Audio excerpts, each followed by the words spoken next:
This is a beginner's guide for Dark and Darker. Right now it's the alpha playtest number 3. Now I'm going to walk you through the basics of the menus and everything, and then after, like, the merchants, everything like that. After that, then I'm going to give you tips for once you're in the game, actually, like different things that help you out in the actual PvE and PvP. A lot of little basic things that you should know that veteran players usually know, but not always. Even veteran players don't know some of the things I'll teach you more towards the end. So let's go ahead and get right into it. So you over here create a character. There are 6 classes. Fighter uses melee, but can also get a perk that lets them use any weapon in the game. So they can actually fill the role of a ranger, but just do less damage and be less effective than them, but also be melee. They can basically be whatever they want. If you're just playing by yourself or something, or you don't really know what you're doing, fighter's like the safest bet you can possibly have. Also, male, female is all we got in the alpha playtest. No customization beyond that. Then Barbarian. This is heavy melee. They have the most HP in the game, and they wear armor specific to Barbarian, and they have different things like shouts and buffs and things to make them do even more damage or debuff enemies and stuff, but they're basically just pure melee class. Rogue, they have throwing knives, but other than that, they're also a melee class, but they use daggers, and they attack really fast, and quite arguably, uncontested, they do the highest damage in the game if they attack full speed with dual-wielded daggers, hitting headshots. So yeah, and they can go invis, and then just wait somewhere, and then just pop up on you suddenly. You can't really move while invis, but they can just, or maybe they move a little bit, I think, but you can't, like, run around invisible all the time like World of Warcraft or something. Rangers are really strong. They are using, obviously, ranged attacks. They shoot arrows, but you can also get a spear with them, or this crazy shield thing on your back. And they also have a triple shot ability that lets them shoot 3 arrows fast, so from range, they're way better than fighters as far as DPS.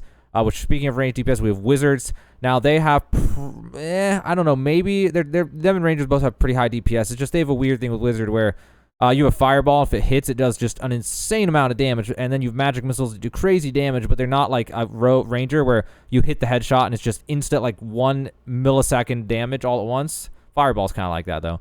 But they just use lots of different spells and lots of different tricks, and you can build them a ton of different ways. So some people, if that's what you're into, it's definitely fun in this game if you're into that type of character. And then last but not least is Cleric. They're the best for team play, in my opinion, because they're the only class in the game that can just heal other people. And so if you are in there with like 2 other melee guys or something like that, you can just heal them, and it makes them much, much, much harder to kill. It makes your team much stronger. Every good 3-man usually has a Cleric, unless they have some actual strat that they're like focused on, like 2 rogues and a ranger or whatever. They got some idea. Otherwise, Cleric is insanely useful in team play. Also, pairing with the Cleric, best thing is a heavy fighter and a light fighter, both with bows and whatever weapons they want, or a ranger and a fighter are usually the best thing to pair with the Cleric. But you can pair whatever you want with it. Put a name, confirm, whatever, then you'll have a character. It'll kick back here and you go in. Before you go in, this is the only place to access options. If you want to change keybinds, go to options, go to inputs. And if you're lagging and your FPS sucks, go to video and turn things down. Other than that, pretty standard options. I mean, even that's standard options. Okay, well, anyway, you go into the lobby. You'll start off as level 1, like the second character I made. And if you go, there's all this stuff. So let's go through this. Class is the first thing you want to look at. So this is your class. Training's not in the game made on the playtest I made this video on. But we have perks and skills, and we have spells. And you'll be able to put more of these on as you level up. Although levels when I made this don't do anything other than unlock more slots for things. So perks and skills. When you first start off, you only have this 1 slot here. And then at level 5, you get another. 10, you get another. And 15, you get another. And then these perks are all over here. And so if I take one off, in order to put it on, you click and drag, or click, hold, and drag over to the slot that you want to put on, and right-click to take it off. And every class is going to have different ones. So you have to look up. I would go look up a specific class guide if you want to know more about those. And then if you have other skills here that will go on these bottom things down here. And if you're a cleric or a wizard or any other magic class I make in the future, you'll have a spell memory thing you can put on. And if you have something like that, you'll have this third tab called spell. You'll have these knowledge wheels. You can put things on, and it'll use up your spell memory. And so you can only have so many spells equipped at a time, and spells have charges, and you can only use so many. You can restore these by resting at a campfire, which we'll talk about in a second. But you put these on, the order that you want to put them on, you can put more on than you actually have points to use, and it'll be grayed out, like, not grayed out, but lined out like that. And if you happen to put on more stuff, even during a match, then suddenly it'll become available. So keep that in mind. So that's the first thing to look at. Then you have your stash, which is like if you ever played Escape from Tarkov, it's your stash. You put your stuff away. So in this game, you put gear on, you go in the dungeon. If you die, you lose that gear. So you'll use this as storage and then, try to take in whatever you want to take and slowly collect wealth and items and stuff. And then there's merchants. And first thing I want to tell you about the merchants, though, is the treasurer. And you can buy these gold coin purses. and it'll let you store 50 coins in them, and that's what you saw in here with all this crap. That's just so I can store gold. That's just how it works right now. They may change this in the future. I don't really know. So Alchemist has magic stuff and potions. The best thing to take with you is when you have gold, buy 3 of these cheap healing potions and just use them when you're low on HP and regen HP over 20 seconds. Those are really nice. And then the Surgeon also has bandages, which are okay. It's just another thing you can do to heal yourself. I usually take 3 of these weak bandages, and then I take 3 of these basic healing potions on any normal, just average run, whatever. Just keep myself alive if I don't die instantly in a fight. Anyway, armor has heavy armor. Leathersmith has leather armor. Tailor has light armor. And then this guy is event specific. He'll be a different guy if there's ever another event going on. Tavern Master only sells ale. This is really only good for barbarians and clerics. And then the Collector is where you sell stuff to, which we'll talk about in a second. But when you go in, you'll get random jewelry and stuff that you can't do anything with except sell. Later on, they might have quests and things with them or whatever. But for now, that's all. And then the Weaponsmith obviously sells weapons, and Woodsman sells the campfires, pickaxes, and torches, as well as ranger gear. So yeah, keep that in mind if any of that applies to you. Additionally, these characters have a service tab, which right now in the game, in the playtest, they only have one thing, which is converting ruby silver ingots and then buying stuff with the ruby silver ingots in order to craft gear, so to speak. But later I'm sure there'll be more than that. Repair doesn't do anything yet. Eventually we'll have to repair our gear probably. And then quest is not implemented yet either in the alpha playtest I made this video in, but eventually we'll have quests for all these as well. Trade chat is a thing to trade with other players. So you go in here and you first you have to pay a gold fee to be able to do this, at least in this alpha playtest. It might change in the future. And then you just go into one of these, and I don't know. Yeah, here we go. If you go into one of these, there's all these traders. People are buying and selling stuff. You just right-click trade request and then try to buy something from someone, and you'll be able to figure it out from there. And then customize. You can customize how your character looks and your emotes, which you'll almost never use. And then there's the shop. This is complete alpha version 0.01 shop, but eventually we'll buy things where it's like, all right, you put this elite skeleton thing on and you lose armor rating, gain magic resistance, but now you look like a skeleton. Or have a blue torch, or, you know, something like that.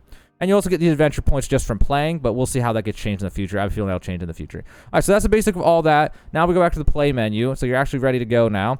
You can invite players by going to the player list down here.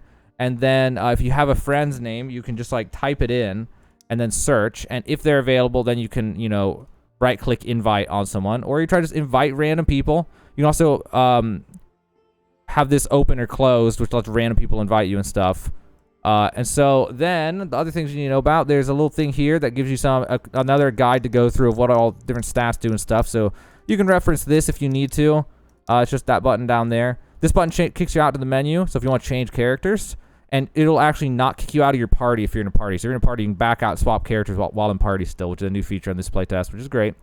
So anyway, over here you can change the server, make sure it's closest to you so you get the best ping, ideally. And then down here is, you can change this to High Roller.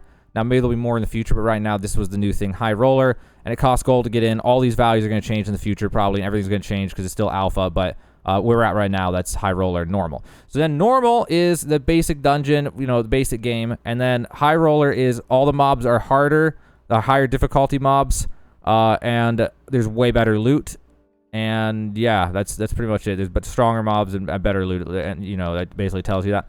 So generally, if you're new, you're actually just going to do a normal one, and then you're going to start the game. Now, before you actually start, go back to your stash. Make sure you put on everything that you want. Take off everything that you want. Put everything on your bars. You can put things on these 3 and 4 slots, even during a match.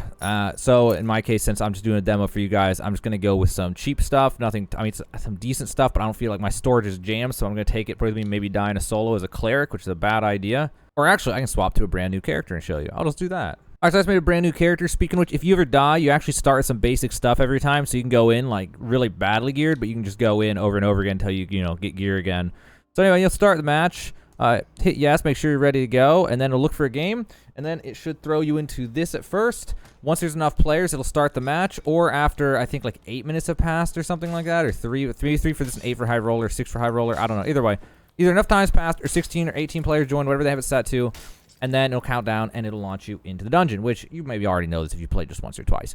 Okay, so then once we're in here, there's a bunch of different things that I'll be able to explain to you as I go through this dungeon. First, let's talk about spawns, and then we'll talk about enemies. If you're having problems with enemies, I'll show you how to deal with them. It's actually, there's the only enemy that's actually dangerous really is mage and skeleton archer, depending on what class you are.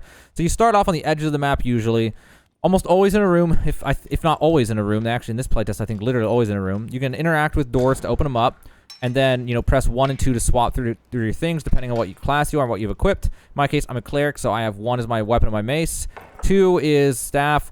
And by default, usually I have a torch equipped to number 3, which number 3 is this bar here, and number 4 is the other one. So I put this on 4. I can press 4 to go to the bandage. But if bandage is right here, I can press 3 to cycle through everything on those bars. So I can go torch, bandage. I can left click to use the bandage. I can interact, which is F to cancel it by default.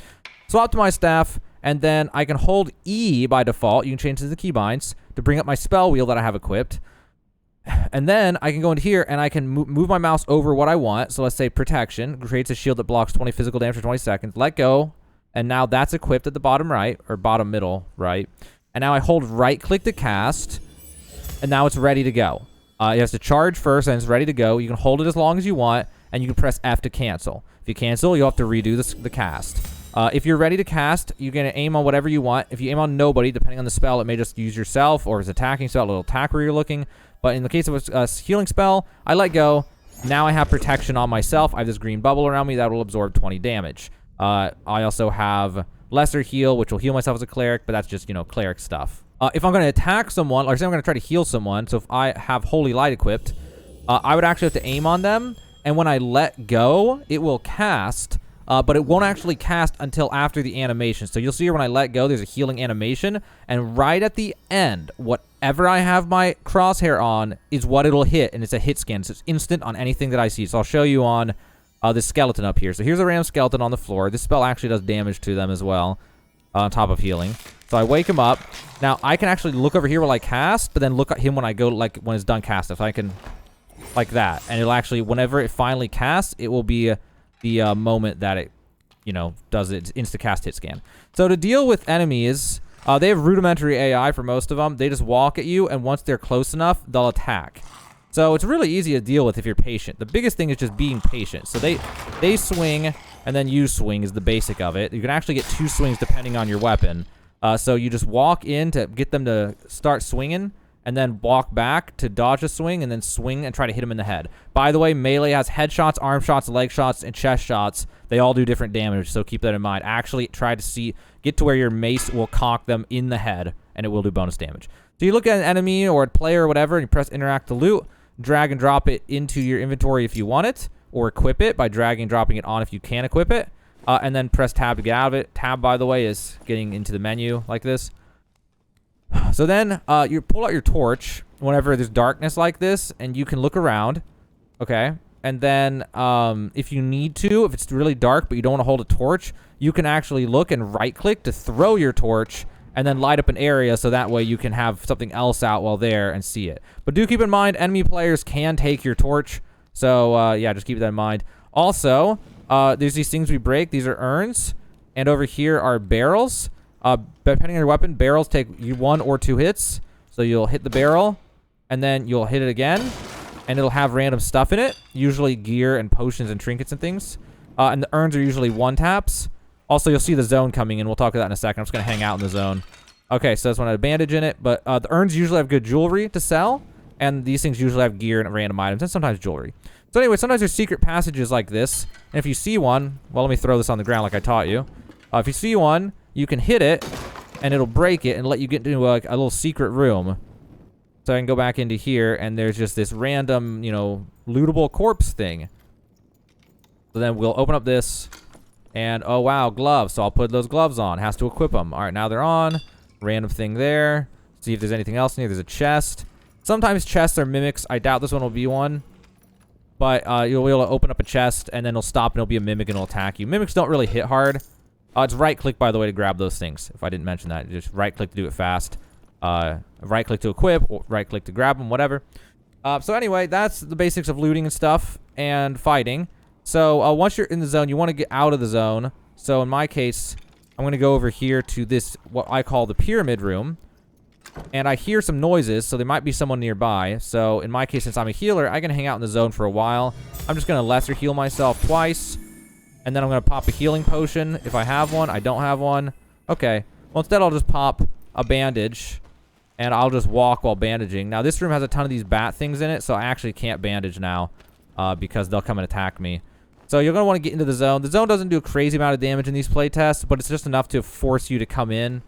But now, I'd be careful because I have like a trillion bats on me. And they can definitely kill me. So now I'm in a weird spot, and yeah, you gotta watch out for PV. The bats are kind of a weird thing to deal with. But maybe I'll be okay if I just get over here. We'll see what happens. They're stuck on the wall. You can close doors behind you like that in order to trap them in or out of wherever. And that is also very helpful to know. So I didn't bring a campfire, so I can't show you campfires. But a campfire is something you put on this bar and you put it down. It takes a really long time.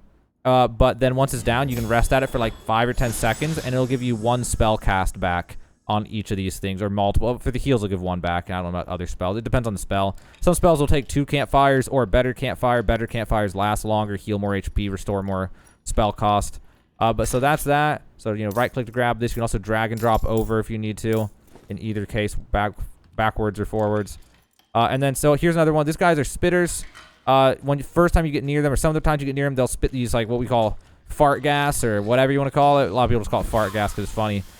So these guys, after that, they can't use it again. It has a cooldown. Also, there's players, and I'm dead. So this is PvP, and I wasn't listening, but they snuck up on me and then killed me. So now's probably a good time to talk about PvP. So in PvP, the biggest thing is if you don't have a headset, you're in trouble because you can hear footsteps and random noises, and if you can't hear that, then you don't know when you're getting snuck up on as a player. So I don't know, it's just tough sometimes. Also, I'm going to use my ability here and see if I can do 100 damage to all these guys.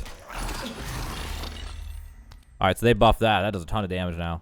Anyway, so, well, like I was saying, if you can't hear players, it's tough. Because normally I could hear people fighting over there. I can hear footsteps. I can hear someone sneaking up on me. Also, if you crouch walk, you make less noise, which is left control by default.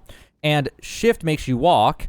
And if you crouch and hold shift, you'll crouch walk. And that makes the least amount of noise of everything. So if you're trying to sneak up on someone, you'll hold crouch and walk. But also, if you're like me where I have some neck issues, so I can't use headsets anymore, then this game's just going to be way harder because you can't really hear people sneaking up on you. I usually have to have my teammates be my ears. I always tell them I'm deaf because I can't play with headsets anymore, which kind of sucks. Something to know about, this enemies come in tiers. There's normal, there's red, and then black. It depends on what the enemy is, though. But the color scheme often follows that. And then the red ones always have green loot or above, and the other ones have worse loot. These ones can have anything up to purple, I think, and these ones can have anything up to, like, orange or something like that. Or maybe it was blue and then purple, whatever, same thing. So, anyway, I heard a player over there, so I'm probably going to get owned because I have starter gear, but normally, if you were going to engage, you know, if you're playing with friends, you'd stick in the back if you're a ranged class, and then they go forward. And I can block. I can try to dodge.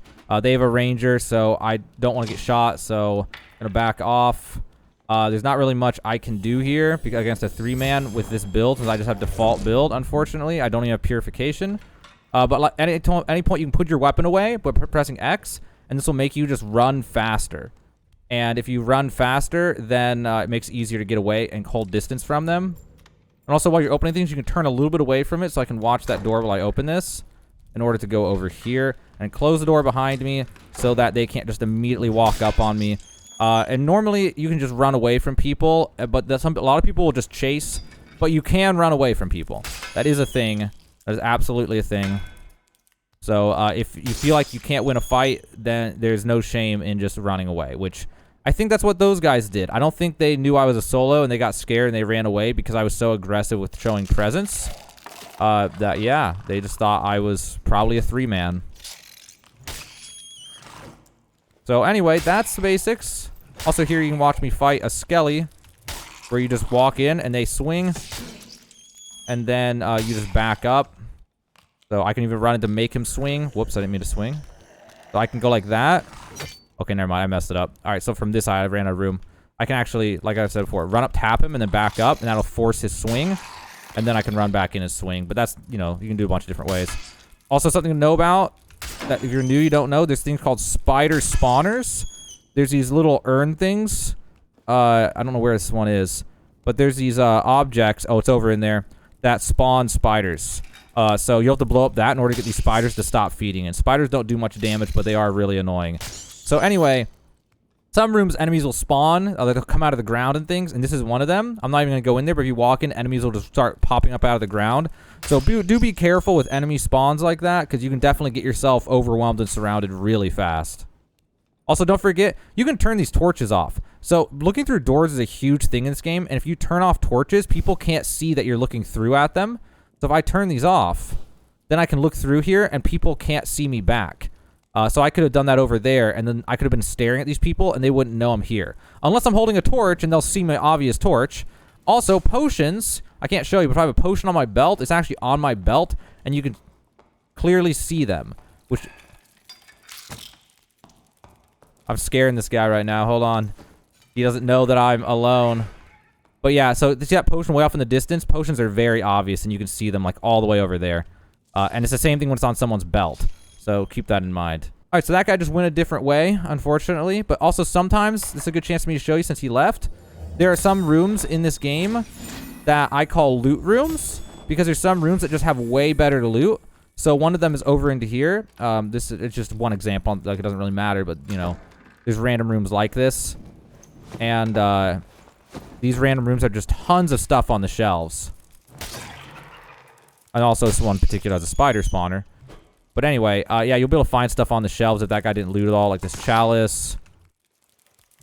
And you'll be able to find, you know, like, oh, this thing, and just looking around, trying to find everything. Bandage. There's the spider spawner. Crack one of those. Kill all the spiders. And then you're good to loot.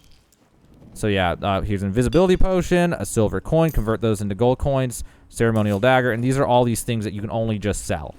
Also, I'm going to die, but that doesn't matter. I'm on the random new character I made.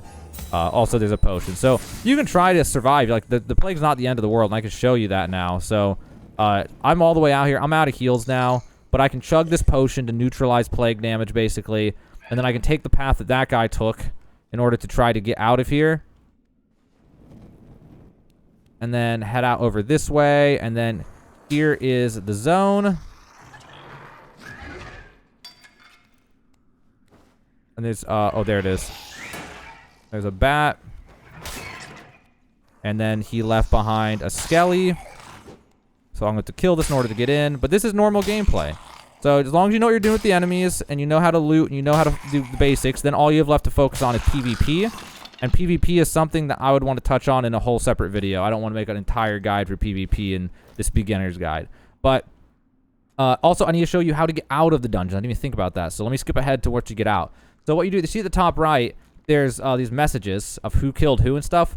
Well, another one that happens is you'll see one person escape portals have to come up, or one person escape portals and, you know, one person down portals. There's a player mining over there, by the way. There's mining. That's what the mining stuff looks like. You take a pickaxe and you press F on it in order to mine. Well, anyway. So, yeah, you'll take these portals to get out. And I'll see if I can find one before I die on this. I'll skip ahead to it, but yeah. And as the zones go in, more and more portals spawn. So, just be aware of portals.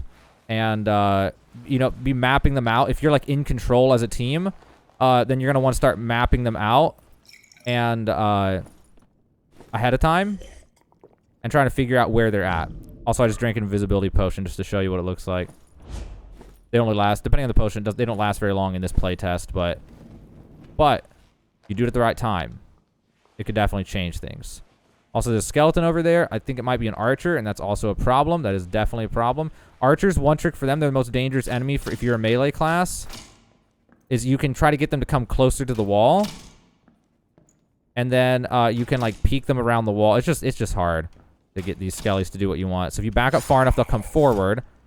I have him actually getting hit by a trap, maybe. No, he backed up. What you can try to do is they'll often double shot. And then you try to walk in and swing. And if you have a shield, you can block. And if you get hit in the head, you'll die. So you see what I mean about how if you're a melee class, the archers are kind of the most annoying to deal with. It's like you have to try to manipulate them, and I was trying to be too fast in order to show you. how they work. But ideally, you'd be more patient. But if the zones come in, you might not be able to be patient. Also, I'm telling you this while here to show you that you can spectate the other players in the lobby in order to see what else is going on after you die, if you're curious. Or if you want to just watch somebody play in order to learn other classes and just watch what they do and stuff, you can always go through and see what the rest of the other teams are doing. Also, this guy's fighting what's called a skeleton guardian. These guys are extremely strong. They have unbelievable amounts of health in these playtests. They honestly need to be nerfed because they're just too strong. But they'll mess you up. They're extremely dangerous. Also, those archers, they will try to hit your head or your legs depending where you're blocking. You can protect your head though by blocking and looking up kind of high. But yeah. So anyway, the reason I'm spectating these people now is you can see those portals. The red ones take you down to the boss level of the dungeon. You have to do this whole thing again basically, but usually by yourself. Almost nobody makes it. And then the blue ones, like this guy's right next to, there it is. The blue ones take you out and let you go back to the main menu so you can put your stuff away and do whatever you want. And, you know, sell your stuff, put on new stuff, get reset, change party members, whatever. So try to, if you're playing the team, you got to secure portals before you go out if you want everyone to get out. You got to try to map where they are, make sure everyone's got one open, defend them, and then, you know, get out. Also, you can open a portal, and it opens up, like, the actual portal, but you don't have to go in it right away. We'll see if these guys go in it, but you don't have to go in it right away. It'll actually open up, and then you can leave it, and then you can come back to it whenever you want. So, but because of that, people can come in and steal your portal if you have it open. So keep that in mind. Be careful about when you open and why, because it can affect... you know, someone could come in and steal it from you if you're not paying attention. If you need to return to lobby and you can't find the buttons or anything, you press ESC and you can hit exit to lobby, and that will kick you back out to this menu. And then you'll go to your stash and you'll change things out. You'll go to the merchants and sell. Oh, I didn't even explain how to sell in the merchants. There's a sell tab. I probably should explain that. And then you can click things and put them over here and make a deal. This thing's worth nothing because it's the starter thing, but yeah. And that's it, guys. That's my beginner's guide for you. I know that'll cover like everything that a beginner actually needs to know for the most part. So I hope that helped you out. And now you know how to get started and do a decent job while playing this game. I'm going to hopefully come back and make a tips and tricks video as well to include more advanced tips for you. But yeah, this is the basics of how to get started. This is my beginner's guide for Dark and Darker.